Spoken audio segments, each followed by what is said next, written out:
So this video is on chronic instability of the shoulder, right? So you have traumatic instability where your shoulder is dislocated, comes out of the joint, you've got to go to the emergency room or someone's got to put it back in the joint. And then there's just the instability that comes over just with living in stress and time, right? I tell all patients, our bodies are like cars and parts in cars wear out very commonly. So, in the shoulder, right, you've got this ball and socket joint. And on the outside, you have this rotator cuff, right, which is a group of 4 muscles that encapsulate the shoulder. You see all around here, we've got this rotator cuff. Now, if we open up the rotator cuff and we look inside, you've got this ball and socket, right? And right here, you have this labrum. And then what's not shown in this model, but just imagine there's a capsule between this socket and this ball right here, right? So you've got a labrum and then a capsule.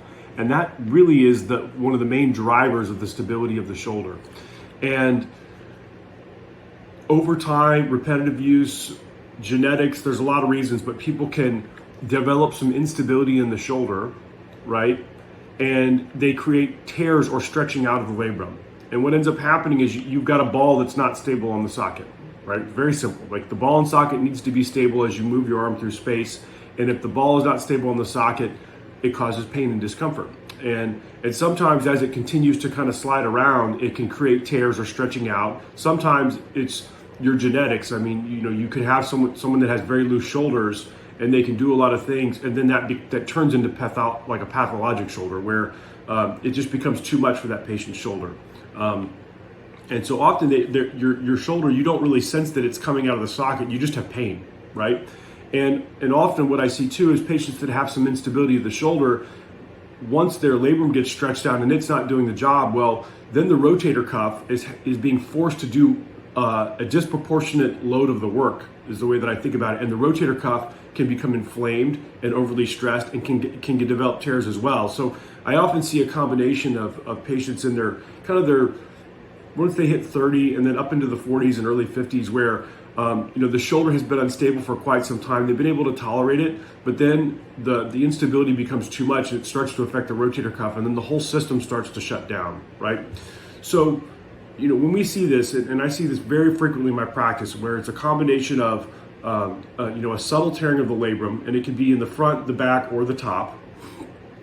Also, the rotator cuff has a partial tear, and really it all boils down to stability, right? Like everything in the shoulder, or this problem in the shoulder boils down to stability. So we've got to gain stability 2 ways. One, and the conservative way, is to try to strengthen your rotator cuff.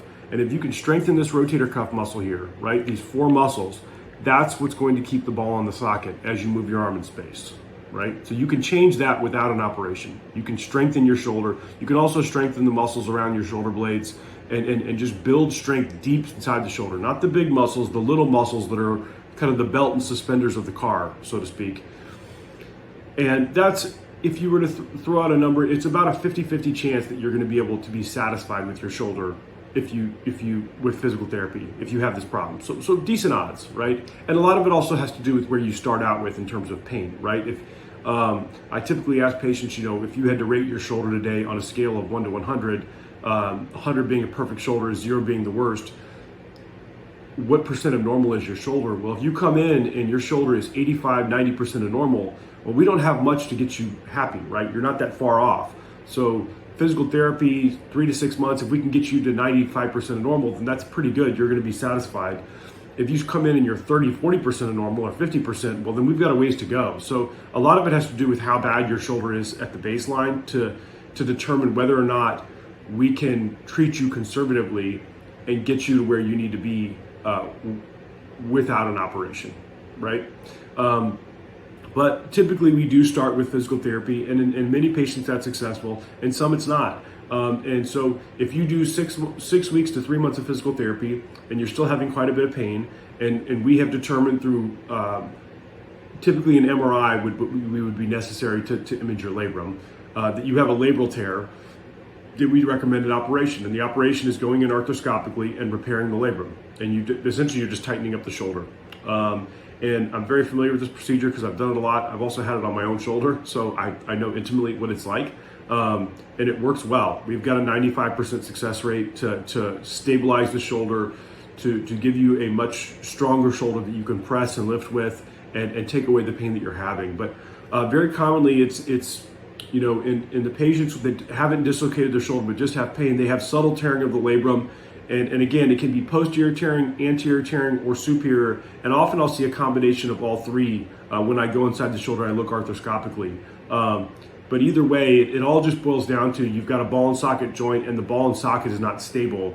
And part of your system has kind of malfunctioned, so to speak. And we need to regain that function two ways. One is therapy, the second is surgery. We almost always start with therapy and see what we get.